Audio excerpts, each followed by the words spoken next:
Good morning, Chenelle. How are you going? I'm good, thank you, Pat. How are you?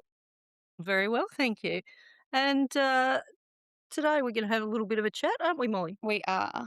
What are we going to chat to Chenelle about, Molly? We're going to have a chat with Chanel about the biggest mistakes pet parents make when they are choosing a pet professional. So, before we dive in, do you want to give everyone a little bit of background on where you started and where you've ended up now?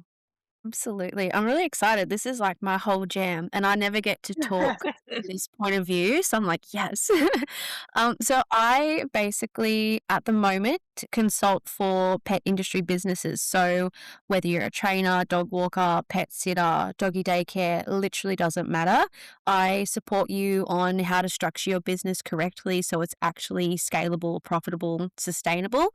But how did I learn all that? Well, back in 2016, I started my own dog walking pet sitting company in the Southern Highlands. I literally started it because I was doing human nursing at the time, but I was qualified prior in vet nursing. Hated that industry passionately. I don't have the heart for it. I'm too empathetic. Everything makes me too emotionally distressed. So I left that industry, went into human nursing, realized that was not for me either, did not love it, did not enjoy it, just made me miserable. So, because I was only doing that part time, I was like, what can I do to actually bring some joy back into my life? So, long story short, started the pet care business, just started like dog walking dogs on the side of my other job. In the first year, it just went gangbusters. Like, I got quite a few clients. I was really undercharging though. So, considering how busy I was, I didn't make that much money in my first year. I started, um, I think, either August or September. No, it would have been August, 2016. And then by the time September 2018 rolled around, I was actually taking maternity leave with my daughter from the nursing job. And I kind of had this like, it's now or never moment where I was like, do I just dive into this and just not go back to nursing? Because I hate it passionately.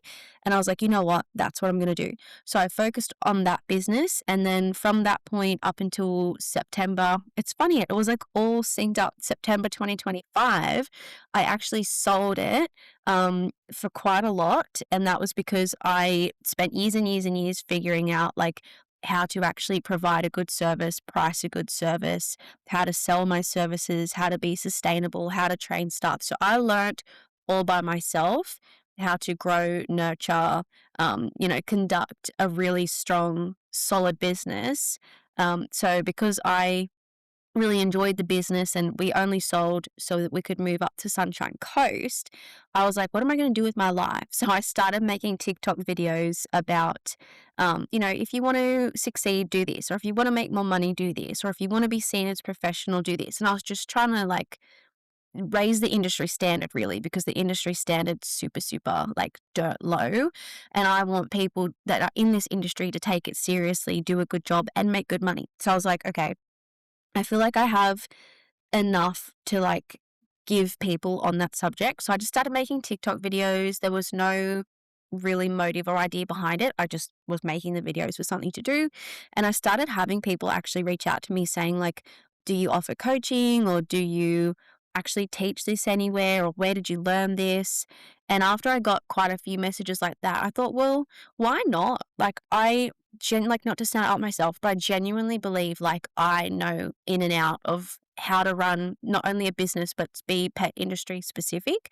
So I ran a giveaway where I was like, you know what, let's just see how many people would even be interested in this.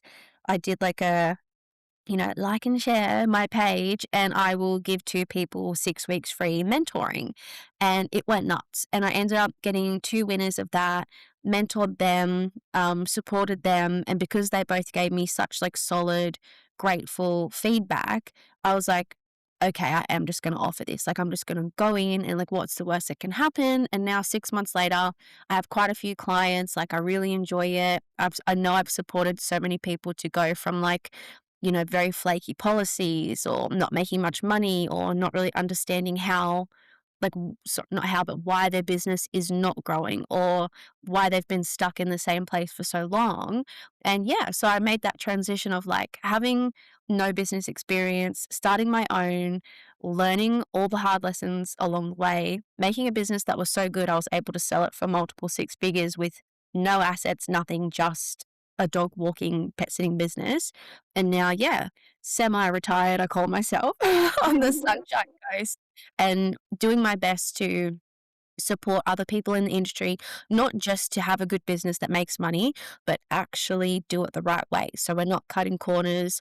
We're not like having the moral integrity. If we just actually don't have first aid, it's not a big deal. Like, it is a big deal. I want people to know that, how to actually, be a genuine support in pet parents' life, not just someone that comes and walks the dogs, gets paid and goes. Like, just really trying to raise it up from being this like hobbyist, um, not mindset, but like I feel like it's just really seen right now as like a hobby and a fun, cute thing. But I just want it away from that because it's really not. Like, it's not a cute, not serious industry to be in. So that's part of my motive as well, is like actually making people aware that it is professional, it is serious, and you need to be very careful about who you let into your home and vice versa. So who you're hiring as a pet business or what you do, how you structure your service.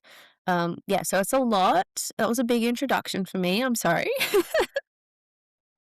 I was like, no, be quiet. You are just continuing to talk.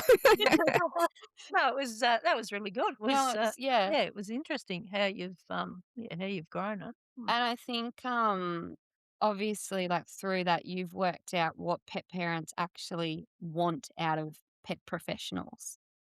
Yeah, like, and it sounds terrible, but everyone's getting it wrong. Like, everyone's getting it so wrong, and they think everything's based on, like, price and having a really, like, sick Instagram and being aesthetic.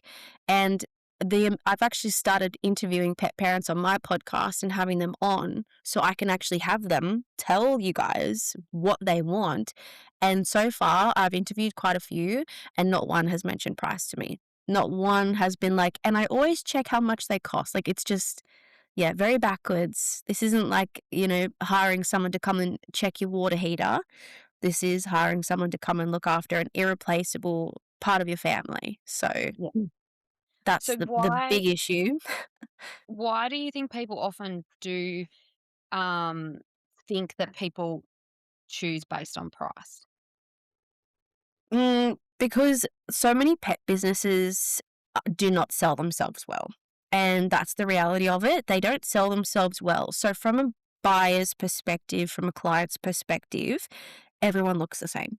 Everyone looks like they are just offering the exact same thing.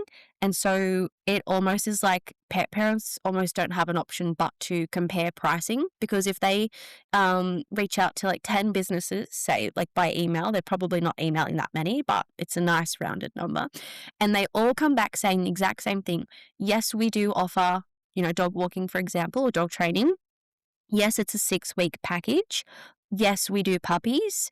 It's $500. If every single person comes back saying that exact same thing and the only difference is the price, why would you not choose based on price? So a big issue is, yeah, pet professionals really focusing on the wrong area, which is like, oh, we're competitively priced, or we'll price match, or we do discounts. But pet parents don't know what they don't know. And if they think everyone's the same, they're just going to buy based on price. Like, that's the problem. And it's hurting the industry as well, because then they're not given the correct information either. And they're out there making all sorts of mistakes just because they're misinformed. They hire people, and because I heard this from pet parents all the time. We had someone booked in ready to go, they cancelled last minute. We had someone that was meant to be doing half-hour visits with our dog. We saw on the camera she was coming for 5 to 10 minutes and leaving. Like, all this dodgy stuff was happening because unfortunately the professionals that are really like doing a good job, giving it their all, they have integrity, are being mixed in the same basket as the hobbyists, or people that don't really give a crap, or the people that are just doing it for money because everyone sounds the exact same. So it is hard for a pet parent to like really determine who to trust at the moment. But I am desperately working on changing that. I'm only one girl, but anyone listening to this, please. Like, it's just time for a revamp of the industry, like, because yes, the market for us is competitive, getting clients, whatever. But on the other hand, you've got pet parents who are having traumatic experiences, pets that are having traumatic experiences, mistrust of the industry because of these people. So if we don't fix it, it's just not going to get any better for either side. Yeah. Yeah. So what should they be looking for? I would be asking tough questions and never feel like afraid or nervous to ask hard questions. Don't feel like, oh, I can't be painful. I can't be picky. I can't ask too much. Yes, you can, because I hate to be morbid, but say if you trust the wrong person with your dog and something happens, you can never undo that. If your dog gets lost, if your dog gets injured and they're now stuck with that injury for life, heaven forbid the worst case scenario, your dog ends up dead, there's nothing you can do. And it all came from that like one uninformed decision because you didn't ask enough questions or the information wasn't there or we're too trusting because we just assume anyone in this industry wants to do the right thing, which isn't true. So my advice would be ask the hard question. So can I literally see your insurance? Let me see your certificate of currency. I want to see that you have insurance. Let me see your pet first aid certificate and not just the shitty, like, oh, I spent 5 minutes on an online course and I got certified. No, you need to be actively like aware of what to do in an emergency situation. So pet parents should feel as confident leaving their pet with you as they would leaving their toddler with a babysitter. If you have someone come into your house, you want to see a police check. You want to see a working with children check. You almost gauge people by their personality. Does this person give the vibe that I can trust them? Do they know what they're talking about? You can seem one way on paper and a completely different way in person. How do they show up in their emails, which can easily be ChatGPT, copy paste BS? But how do they talk to me in person when there's no one to back them except themselves, their knowledge, their experience? So, really putting like pet professionals through their paces, ask for references, even if they're like, oh, just check our Google reviews. That's honestly not good enough. Like, I would be wanting references. I would be wanting to see, if it's a trainer, not a dog sitter, previous cases where this exact problem that I'm telling you I want fixed, I want to see where you fixed it for someone else. Like, ask a lot of questions because at the end of the day, it's not like if you on a whim paint your house the wrong color, you can repaint it. It's not the end of the world. Yes, it's annoying, it's a setback, but your animals, they can't, it's not an easy quick fix like that once damage is done. So don't be afraid to be, for a lack of a better word, like a bit painful. Like ask a lot of questions, really push for answers. Like if you don't feel 100%, don't do it. If you want updates, ask how often are you updating me if you've got my dog? How often do we do check-ins? What's your protocol? Do you need me to have my dog vaccinated? If it's a daycare and they say no, that's a massive red flag. If your dog's getting taken out on adventures, do you require flea and tick treatment? If they say yes, that's great. Wait and see if they actually ask to also see evidence of that. If they're like, oh, yeah, yeah, we need the vaccination. Your dog's vaccinated, right? Yeah, sure. They should also be wanting to see that proof. If they're not wanting to see the proof and also vet you, that's a red flag too. So it needs to kind of be two ways, but I think pet parents are almost too trusting and too lenient. They're not getting nitty gritty with pet professionals because maybe they don't feel comfortable to. Maybe they're worried if they piss them off that they will not do a good job or they won't hire them, but a professional will. I've had so many like helicopter parents come to me and they were almost my favorite because I was like, this is almost a challenge. Like I have to win you over and make you trust me. I love that because then I know you genuinely care about your dog. So we're a good fit for one another. So a real professional won't like gets like obviously frustrated with you for asking as many questions as you feel you need to. Hmm. It's interesting. Um, what's the difference between, do you think, between good marketing and real experiences? Like, how do you tell the difference? So if I was to look at someone's like website or Instagram and it looked absolutely on point. How would I know, well, are they professional Yep. IRL? Yeah. Same thing. You've got to like, don't just rely on email and text conversations because, like I said, anyone can sit down and curate this beautiful email and say all the right things and go onto Google and copy paste or whack it into ChatGPT, which, sorry for the lovers of that, I'm just not in this case. I do use it to ask if I'm a summer or autumn, but I don't ask it for business advice. Um, so yeah, they can use so many resources to appear as polished and professional as they want to. It's not until you actually get them in person when it's just you and them and you can spitfire like questions at them. See how they react under a bit of pressure.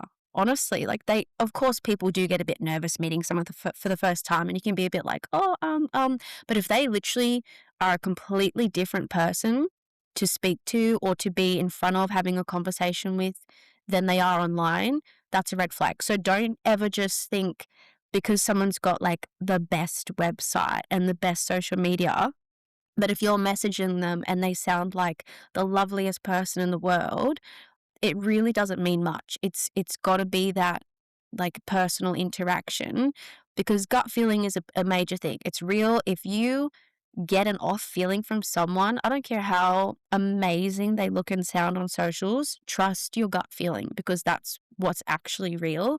Social media, like I obviously had a really good strong social media. Don't know why I said obviously. I obviously.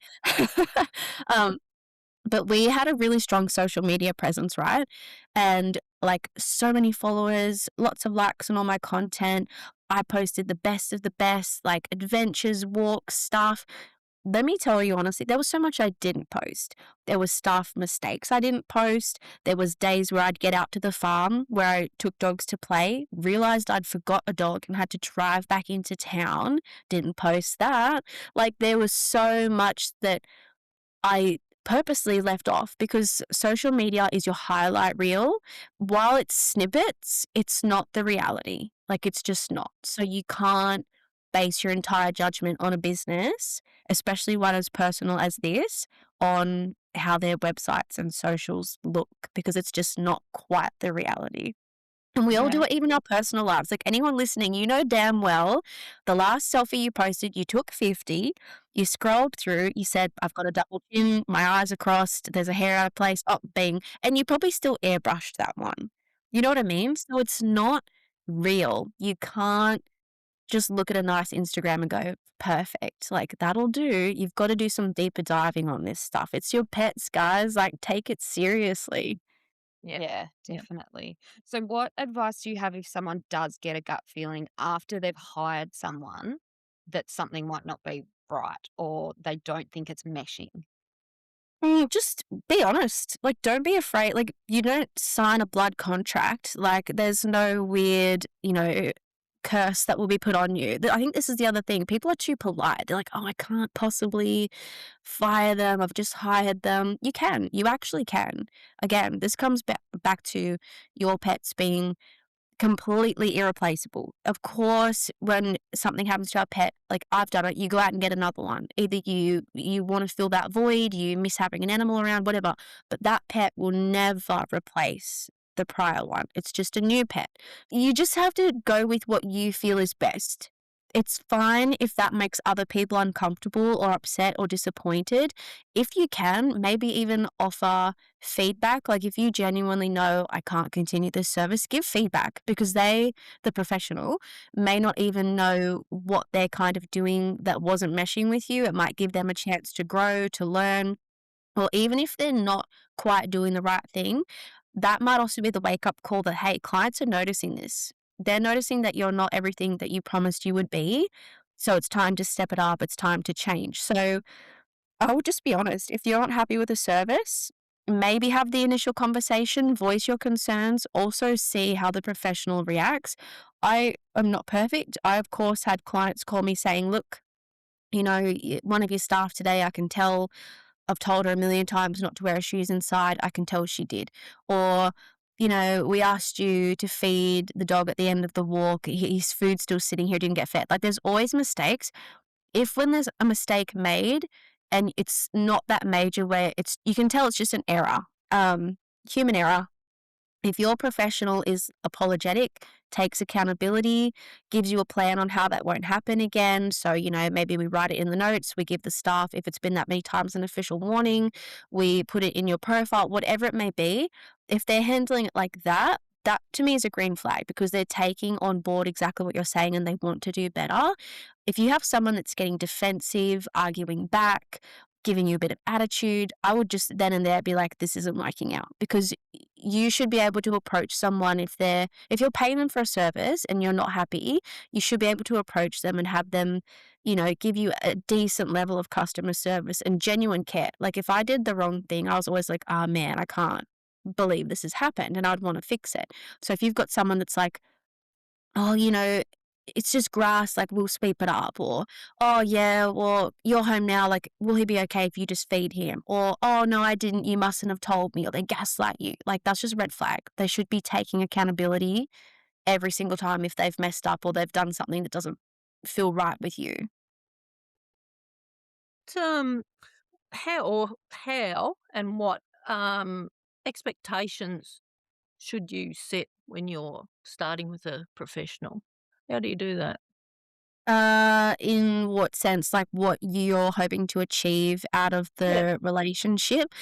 yeah. I guess that depends if you're like a trainer or a dog walker or a pet sitter, like pending what service you're actually providing and hiring for. But I would say at a minimum, like you want to know that you're going to be getting regular updates. So even if you're like a trainer or a dog walker, like updates, being alerted if things are changing with my dog. So if you've been walking my dog for a month and he's been good, but now suddenly you notice he's getting reactive, like I'd want to know. So I'd want continuous check-ins. Like I would never want to have to check in with you and be like, so how was my dog at training today? Or how was my dog on his walk today? Like that should already be handled.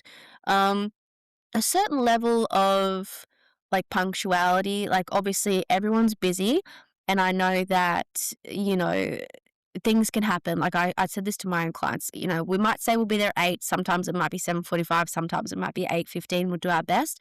But if I like say to you I want a recurring like 9 o'clock schedule and you've agreed with that, I also don't want that getting changed all the time. So if you're messaging me every other week saying, oh, it's going to be 10 today or can we do Tuesday today, like that's not what I would want. So I'd be setting expectation of like when you want your service to occur, what time, just so there's like actual structure and predictability on both sides, like especially if it's something you plan your life around or if you've purposely tried to break up your pet's day or they need medication at a certain time, so setting that expectation.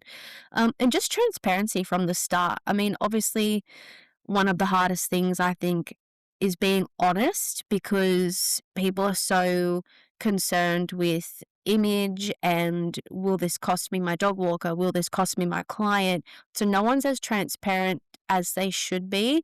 So I think as a pet parent, telling your provider, like, even if it's bad news, I want to know. Like, even if it's not gone well, I want to know. That way, it sounds almost like, uh, it sounds bad, but I don't want pet professionals thinking, this isn't that bad. I won't tell the client. Like, "Oh, the Yeah. dog slipped the collar today, but I got him back immediately." I won't tell the client. No, tell them, because what if that happens to them right near a busy road? Is their collar broken? Is their collar loose? Have they got scared by something and that reactivity has caused them to pull back? So we need to know what that trigger was. The client deserves to know what that trigger was. So telling your pet professional that like the good, the bad, the ugly, like you need to be kept up to date with it all. And that's okay. Like it's okay to come to me with a problem because a lot of people will hide problems. I knew a girl, won't say names, won't say anything, but she had a dog stay with her who ran away. And that dog ran away for 3 days and she didn't tell the client and it was a total accident, like the dog getting out, whatever. I've got no opinion on that. But the fact that she didn't tell the client found out anyway because someone else found the dog, took it in to get the chip checked, So they rang the owner and the dog got found, like towns and towns over. So the clients rang her Wow. going, why does Yeah. so and so have my dog and why are they located here? So she had to come clean. Imagine, like, that's still a bad scenario to find yourself in, but imagine the difference in how the client would have, like, received that had you just been honest from the get-go, because Yeah. honesty is the best policy. Like, yeah, of course, it's not good that the dogs run off, but maybe the client has plans in place. Maybe they have contacts they can call. Maybe they can, get it out on Facebook. She didn't even wanna put it on Facebook, which is such a good, like, tactic because everyone can share that and see it, because she didn't want the client to see it, Yeah. but had she been honest, the dog could have been found earlier. It wouldn't have been found out that she was lying, hiding this thing. And yeah, that was actually really bad and she should not have done that. And that's not the client's fault at all. However, just having that conversation up front of like, always tell me whatever's going on, even if it's not good, even if you're freaked out by something, like tell me, because that opens the door for communication, like keeping yourselves in check. Like if a situation like this happens, it could have been resolved much quicker had there been honesty. So letting pet professionals know that it's okay to communicate negatively if you must, rather than thinking, oh my God, I can't risk the client, I can't risk my reputation. Like it all comes back to they think everything's going to blow up. And then it actually ironically does worse when the truth eventually comes out.